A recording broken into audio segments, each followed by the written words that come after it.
Assalamualaikum warahmatullahi wabarakatuh. Waalaikumsalam warahmatullahi wabarakatuh. Bapak Ibu, terima kasih atas waktu yang telah diberikan. Ini adalah pertemuan kita yang kesekian kalinya dalam acara Kombel Berbangga, ya.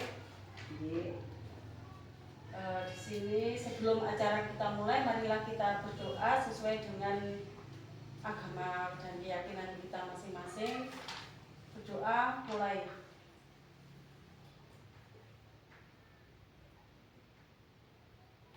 Doa selesai. Bapak Ibu, untuk kali ini dalam pertemuan ini saya akan kita sharing tentang budaya positif. Nah, dalam rangka menciptakan lingkungan yang positif di lingkungan sekolah, salah satu strategi yang perlu kita tinjau kembali adalah penerapan disiplin di sekolah kita. Apakah telah efektif? Apakah masih perlu ditinjau kembali? Nah, sebelumnya mari kita tanyakan pada diri kita sendiri. Bagaimana kita berperilaku? Mengapa kita melakukan segala sesuatu? Apakah kita melakukan karena adanya dorongan dari lingkungan atau dorongan dari pihak lain? Terkadang kita melakukan sesuatu karena kita menghindari rasa sakit atau ketidaknyamanan. Misalnya, timbang daripada saya dikena tegur, saya tak ikut saja. Kemudian terkadang kita juga melakukan sesuatu untuk mendapatkan apa yang kita mau. Apakah Bapak Ibu pernah melakukan sesuatu untuk mendapatkan senyuman atau pujian? Tentunya pernah, nggih? Ya. Apalagi untuk mendapatkan hadiah atau uang. Nah, Bapak Ibu, tujuan dari disiplin positif sendiri yaitu untuk menanamkan motivasi murid-murid kita, yaitu untuk menjadi orang yang mereka inginkan dan menghargai diri sendiri dengan nilai-nilai yang mereka percaya. Ketika murid-murid kita memiliki motivasi tersebut, mereka telah memiliki motivasi intrinsik, yaitu motivasi yang berasal dari dirinya masing-masing, bukan karena saya takut, saya tidak nyaman, tapi bukan seperti itu, yang nantinya akan berdampak pada jangka panjang. Di sini motivasi yang tidak akan terpengaruh pada adanya hukuman atau hadiah. Mereka akan tetap berperilaku baik dan berlandaskan nilai-nilai kebajikan karena mereka ingin menjadi orang yang menjunjung tinggi nilai-nilai yang mereka hargai tersebut. Sekarang mari kita sharing tentang budaya positif yang nantinya bisa kita terapkan di sekolah kita. Di sini budaya positif ada disiplin positif, motivasi, hukuman, penghargaan, dan restitusi.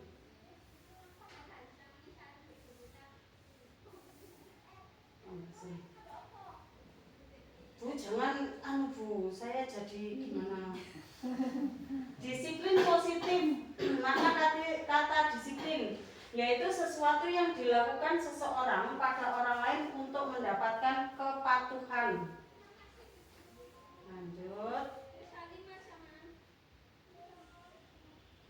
Disiplin positif adalah pendekatan mendidik anak yang berfokus pada pengembangan kontrol diri dan kepercayaan diri anak, bukan hanya menghukum atau melarang. Kadang disiplin itu kalau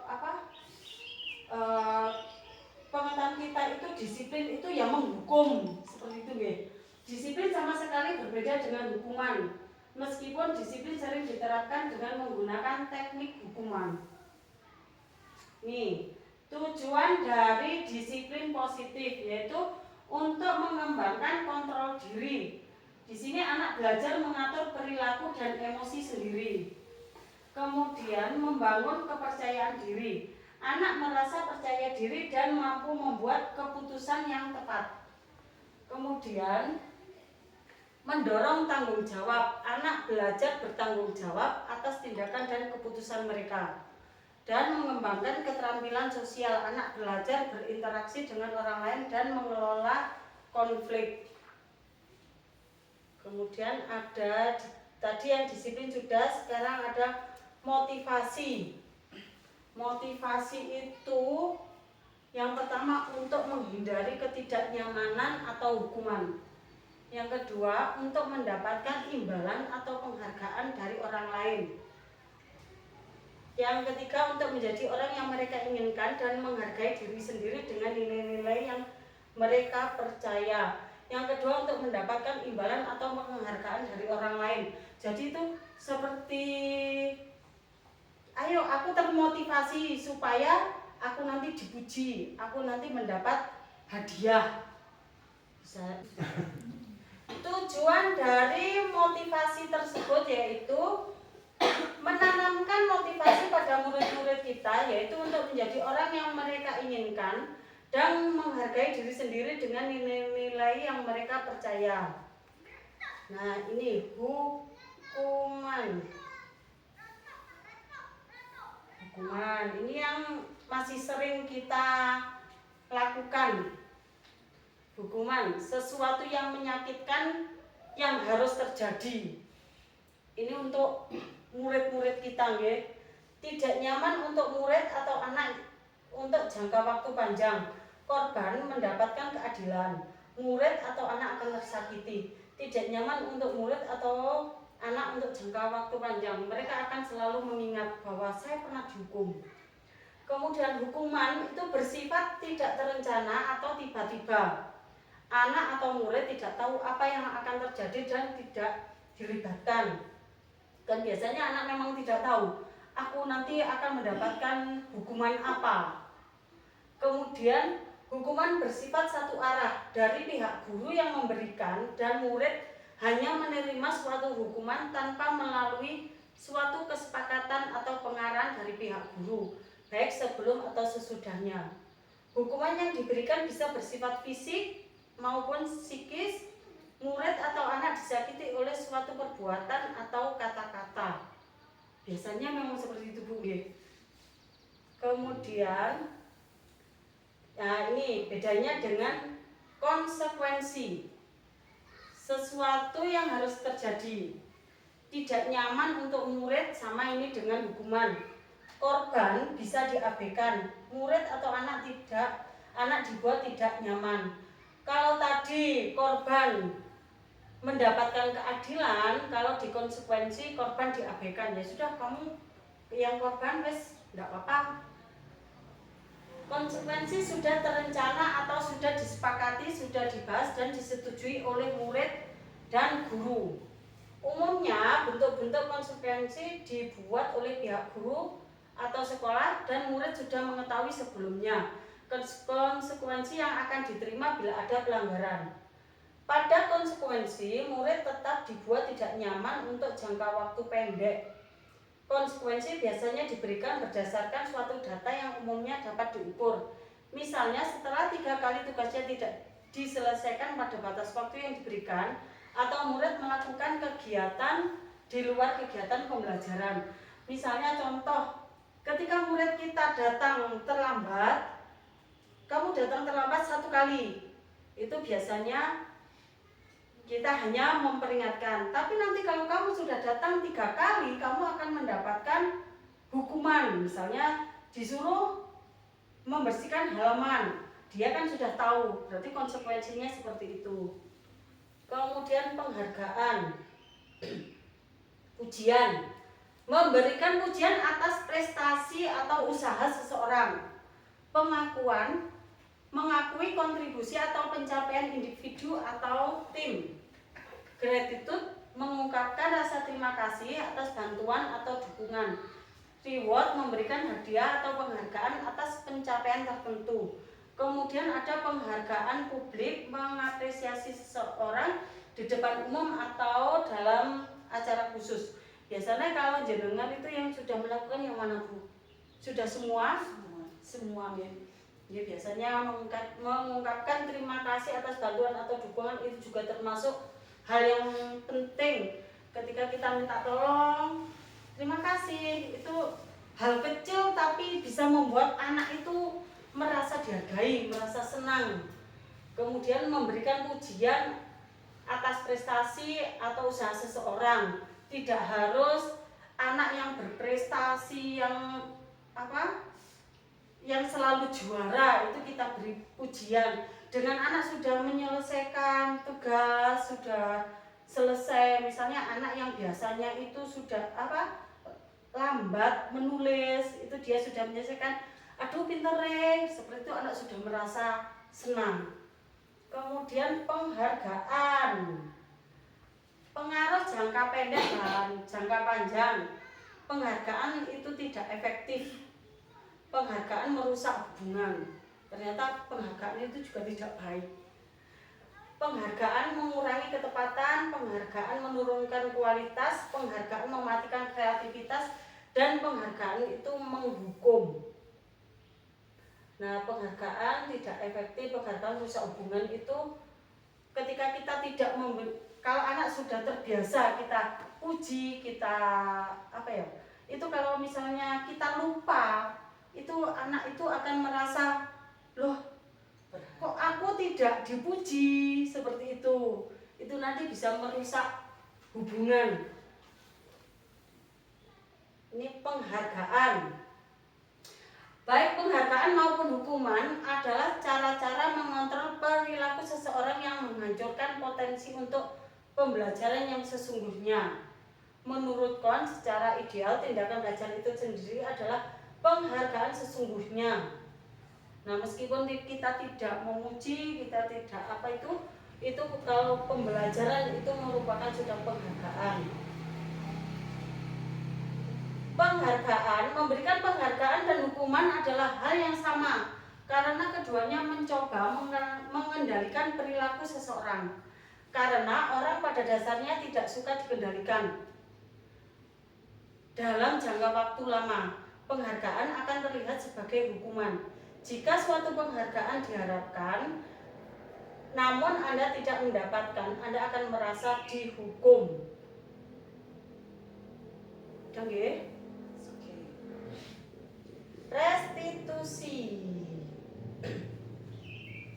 Restitusi adalah proses menciptakan kondisi bagi murid untuk memperbaiki kesalahan mereka sehingga mereka bisa kembali pada kelompok mereka dengan karakter yang lebih kuat. Gosen 2004. Juga merupakan proses kolaborasi yang mengajarkan murid untuk mencari solusi untuk masalah mereka dan membantu murid berpikir tentang orang seperti apa yang mereka inginkan dan bagaimana mereka harus memperlakukan orang lain. Jadi restitusi itu anak dituntut mencari kesalahannya sendiri, juga mencari solusinya sendiri. Ciri-ciri restitusi yang membedakan restitusi dengan program disiplin lainnya. Restitusi bukan untuk menebus kesalahan, namun untuk belajar dari kesalahan. Restitusi memperbaiki hubungan. Restitusi adalah tawaran, bukan paksaan. Juga menuntun untuk melihat ke dalam diri anak. Nah, di sini ada posisi kontrol restitusi. Ada sebagai penghukum, pembuat rasa bersalah, sebagai teman, sebagai pemantau, juga sebagai manajer. Sebagai penghukum, seorang penghukum bisa menggunakan hukuman fisik maupun verbal. Verbal itu berarti bisa dari ucapan ini. Orang-orang yang menjalankan posisi penghukum senantiasa mengatakan bahwa sekolah memerlukan sistem atau alat yang dapat lebih menekan murid-murid lebih dalam lagi. Guru-guru yang menerapkan posisi penghukum akan berkata, patuhi aturan saya, atau awas, seperti itu. Kamu selalu saja salah. Selalu, pasti selalu yang akhir selesai. Nah, ini mungkin sudah selama ini kita mungkin sudah memang seperti itu. Kemudian guru seperti ini senantiasa percaya hanya ada satu cara agar pembelajaran bisa berhasil, yaitu cara dia. Berarti kita merasa misalnya, oh anak ini bisa menulis cepat selesai kalau dengan cara saya harus selalu ada di dekatnya, misalnya seperti itu. Pembuat rasa bersalah. Pada posisi ini biasanya guru akan bersuara lebih lembut tetapi lebih sering lembut tapi menyakitkan. Pembuat orang merasa bersalah akan menggunakan keheningan yang membuat orang lain merasa tidak nyaman, bersalah atau rendah diri. Kata-kata keluar dengan lembut akan seperti, ibu sangat kecewa sekali denganmu. Berapa kali bapak harus memberitahu kamu ya? Gimana coba kalau orang tua kamu tahu kamu berbuat begini? Di posisi ini murid akan menilai penilaian diri yang buruk tentang diri mereka. Murid merasa tidak berharga dan telah mengecewakan orang-orang yang disayanginya. Bagaimana dengan ibu-ibu? Masih sama nggih? Kita masih sering seperti ini. Kemudian biasanya kan, Saman kok tidak mendengarkan ibu? Ibu sudah berapa kali bilang? Biasanya seperti itu. Kemudian sebagai teman, guru pada posisi ini tidak akan menyakiti murid, namun akan tetap berupaya mengontrol murid melalui persuasi. Posisi teman pada guru bisa negatif ataupun positif. Positif di sini berupa hubungan baik yang terjalin antara guru dan murid.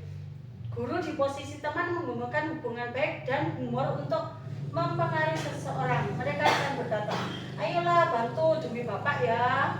Kemudian ayo ingat tidak bantuan bapak selama ini. Ya sudah, kali ini tidak apa-apa, nanti ibu bantu bereskan. Mungkin ini bisa untuk anak di kelas rendah, kelas 1. Oh ya sudah, tidak apa-apa. Ayo sini saya ibu bantu. Itu kita memposisikan kita sebagai teman dari murid kita. Hal negatif dari posisi teman adalah bila suatu saat guru tersebut tidak membantu, maka murid akan kecewa dan berkata, saya pikir bapak ibu teman saya. Murid merasa dikecewakan dan tidak mau lagi berusaha. Hal lain yang mungkin timbul adalah murid akan bertindak untuk guru tertentu. Ya, ini yang negatifnya. Ketika murid sudah kita seperti teman dengan murid kita, ketika kita tidak ada, mungkin sama bu guru yang lain, bapak guru yang lain, mereka akan butuh buku, gak manut. Itu biasanya memang seperti itu. Kemudian ada lagi, kalau kita tidak bisa memposisikan diri kita sebagai teman, kadang anak itu Bu Vida itu koncoku, aku gak apa-apa masih ini. Jadi anak, ya memang kita kalau posisi teman tuh, tapi tetap harus ada batasannya sebagai guru juga sebagai murid. Kemudian pemantau, memonitor berarti mengawasi. Pada saat kita mengawasi, kita bertanggung jawab atas perilaku orang yang kita awasi. Posisi pemantau berdasarkan pada peraturan-peraturan dan konsekuensi. Nah, dengan menggunakan sanksi atau konsekuensi, kita dapat memisahkan hubungan pribadi kita dengan murid. Sebagai seseorang yang menjalankan posisi pemantau, pertanyaan yang diajukan seorang pemantau, peraturannya apa? Apa yang telah kamu lakukan? Sanksi atau konsekuensinya apa? Jadi ini kita lebih bertanya ke anak. Seorang pemantau sangat mengandalkan perhitungan, catatan, data yang dapat digunakan sebagai bukti atas perilaku seseorang. Posisi ini akan menggunakan stiker, slip catatan, daftar cek. Nah, posisi kontrol sendiri berawal dari teori stimulus respon yang menunjukkan tanggung jawab guru dalam mengontrol murid.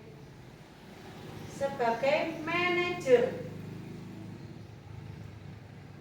posisi terakhir manajer. Nah, tidak di perusahaan saja Bu, sing nggak ada manajer. Manajer adalah posisi mentor di mana guru berbuat sesuatu bersama dengan murid. mempersilahkan murid mempertanggungjawabkan perilakunya, mendukung murid agar dapat menemukan solusi atas permasalahannya sendiri. Seorang manajer akan berkata apa yang kita yakini. Berarti kalau manajer ini mungkin ada hubungannya dengan kesepakatan kelas. Apa kamu meyakininya? Jika kamu meyakininya, apakah kamu bersedia memperbaikinya? Kamu memperbaiki ini, hal ini menunjukkan apa tentang dirimu. Nah, tugas seorang manajer bukan untuk mengatur perilaku seseorang. Kita membimbing murid untuk dapat mengatur dirinya. Seorang manajer bukannya memisahkan murid dari kelompoknya, tapi mengembalikan murid tersebut ke kelompoknya dengan lebih baik dan kuat. Misalnya ketika anak membuat kesalahan di kelas, itu kita tanya, kenapa kamu melakukan itu? Kira-kira itu sesuai nggak dengan kesepakatan yang sudah kita sepakati? Misalnya anak tidak sesuai, lah terus apa yang harus kamu lakukan? Jadi anak itu kita biarkan mencari solusinya sendiri. Kita tidak perlu, ya wis, kalau gitu kamu nanti bersihkan ke toilet. Itu bukan. Jadi kita kembalikan ke keyakinan kelas, terus kemudian kita cari, kita gali lagi kira-kira solusinya seperti apa. Nah, Bapak Ibu, dari kelima ini tadi mungkin yang bisa kita gunakan di kelas itu yang lebih cocok itu yang mana? Apakah pemantau, penghukum, apa tadi Bu? Manajer. Mungkin lebih ke manajer ya.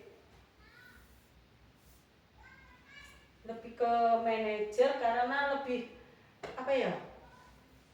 kita tidak langsung mencari kesalahan siswa, tidak langsung kamu salah, kamu dihukum, tidak itu. Jadi kita kembalikan lagi ke anaknya.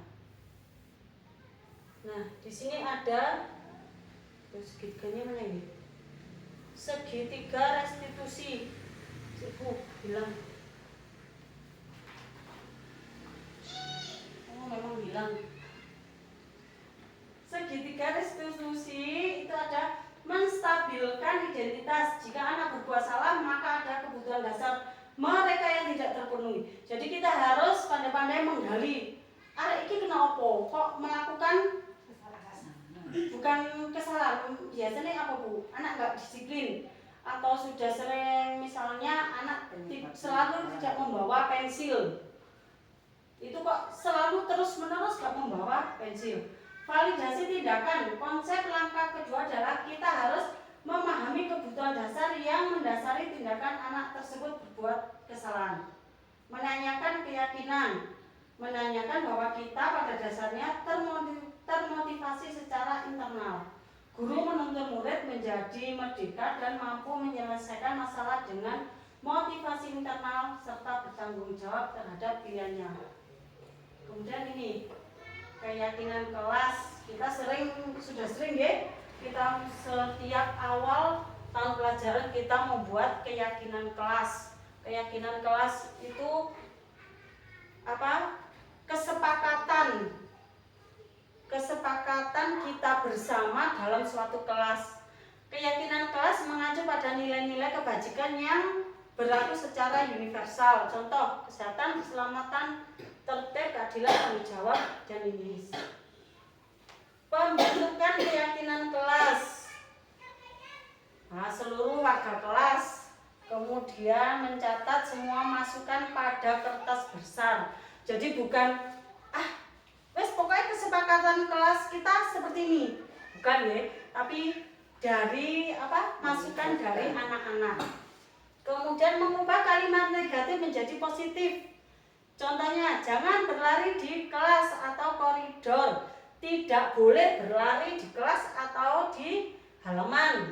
Nah, kata positifnya berjalanlah di kelas atau koridor.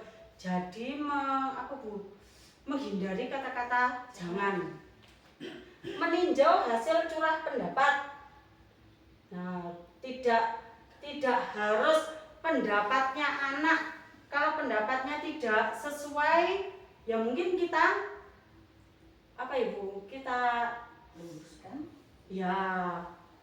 Kemudian meninjau ulang keyakinan kelas, semua warga harus menyetujui dan memasang keyakinan kelas. Kenapa harus kita pasang? Supaya anak-anak itu mengingat. Biasanya kalau tidak dipasang, dia akan lupa. Kesepakatan kelas kita apa? Apa ya? Tuh. Ini contoh keyakinan kelas 5. Bertanggung jawab, mengerjakan tugas piket, bersikap jujur, bersikap tenang saat pelajaran berlangsung, hidup rukun dengan teman, saling tolong-menolong, bersikap sopan dan menghormati guru. Salah satu contohnya. Ini kebutuhan dasar manusia, ada bertahan hidup, rasa kasih sayang dan diterima, kesenangan, ada kebebasan, ada penguasaan. Contoh, ada kasus Bu kita pelajari bersama. Bu Ambar, guru wali kelas 2 di SD Pelita Hati, sedang bingung menghadapi pula salah satu murid di kelasnya. Doni, beberapa anak di kelas 2A telah datang padanya dan mengeluh. Doni yang seringkali minta bekal makan siang mereka dengan paksa. Jika Anda menghadapi seperti Bu Ambar, apa yang akan Anda lakukan? Menurut Anda kira-kira apa alasan Doni melakukan hal itu? Sesuai dengan kebutuhan dasar manusia. Mengapa? Bu Sulis. Ada bertahan hidup, rasa kasih sayang, kesenangan, kebebasan, penguasaan. Kita gali masalah Doni iki opo kira-kira? Bisa kesenangan. Kesenangan karena dia merasa senang kalau sudah merebut bekal makanannya temannya. Berarti dia merasa senang kalau sudah membuat temannya itu menderita. Bu, apalagi Bu? Jika berada di posisi Bu Ambar, mungkin yang pertama dilakukan berdiskusi dengan Doni itu tadi, menanyakan alasan dia melakukan itu, baru kita nanti bisa menyimpulkan alasannya Doni ini ya. Kalau kita tidak berbicara dengan Doninya ini, nanti kita akhirnya hanya menerka-nerka dan belum tentu terkaan kita itu benar.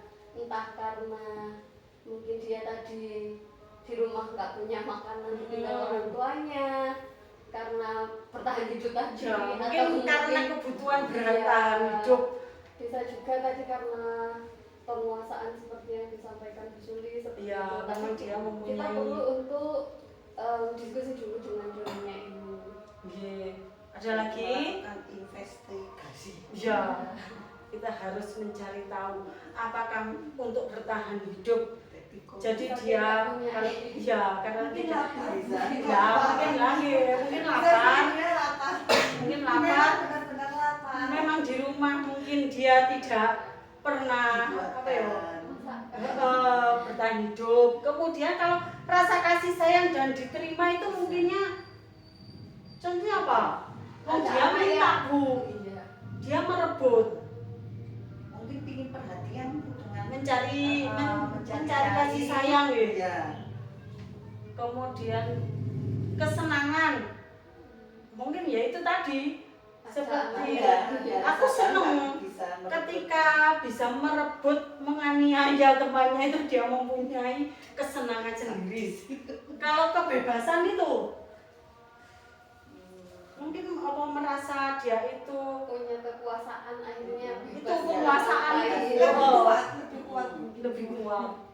Atau mungkin kalau kebebasan itu apa pertama kali dia mengambil, ada temannya yang bilang ke gurunya ya enggak apa-apa. Jadi dia merasa bebas gitu ya. Ternyata enggak apa-apa. Enggak apa-apa. Minggu depan saya ulang lagi atau besok. Mungkin ibu-ibu di kelas juga sering ya menemukan kasus seperti itu. Contohnya kasus apa Bu? Walingan itu pensil biasanya Bu. Yang sederhana. Jail. Mm-mm. Jail ke teman. Nah, ada Bu di sini jenengan yang mempunyai kasus apa gitu?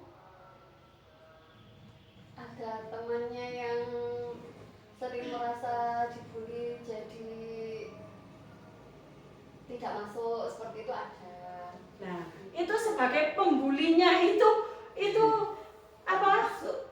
Kebutuhan dasarnya itu apa, Bu? Mungkin dia ingin Kasih sayang. Kalau apa ya? Kurangnya kasih sayang dan diterima. Kemudian ada kesenangan. Dengan aku membuli, aku ini sempurna. Ya memang kesenangannya membuli. Kemudian kalau penguasaan, kalau lebih sering itu ke penguasaan ya. Penguasaan itu apa? Kadang itu kan ada anak yang ini mesti dalam satu kelas itu akan ada satu orang yang berkuasa. Itu memang kadang itu memang di setiap kelas memang seperti itu. Kepala suku. Ya, kepala suku. Kepala suku. Kalau Pak Hasan ada masalah, Pak? Nah, marilah kita pahami kebutuhan anak didik kita untuk menemukan solusi pendidikan yang berpusat pada murid. Jadi kita harus tahu kebutuhan anak kita itu bagaimana dan solusinya seperti apa. Tidak langsung seperti yang Bu Fatna katakan tadi, tidak langsung, "Loh, kamu salah. Kamu itu selalu minta makan temannya." Tapi kita kan harus mencari tahu dulu anak ini bagaimana, apa alasannya dia melakukan perbuatan tersebut. Terima kasih. Terima kasih. Terima kasih. Oh, ada yang kita bicarakan lagi, Bu? Sharing dari ini. Jadi intinya sebelum kita memberitahu ke anak-anak, kita harus koreksi diri, kita harus memberi contoh ke anak-anak dulu. Jangan sampai kita memberitahu ke anak-anak tetapi kita masih ya seperti tadi penghukum itu disiplin ngongkon areke nyapu tapi awake gak gelem nyapu karena anak SD itu lebih cenderung ke contoh daripada langsung diberitahu. Wis Pak. Udah. Terima kasih atas kehadirannya. Kita kembali lagi, kita lanjutkan lagi minggu depan di pertemuan berikutnya dengan sharing yang berbeda lagi, bergantian ya Bu. Berikutnya tugasnya sesuai jadwal Bu Nova nggih. Assalamualaikum warahmatullahi wabarakatuh. Waalaikumsalam warahmatullahi wabarakatuh.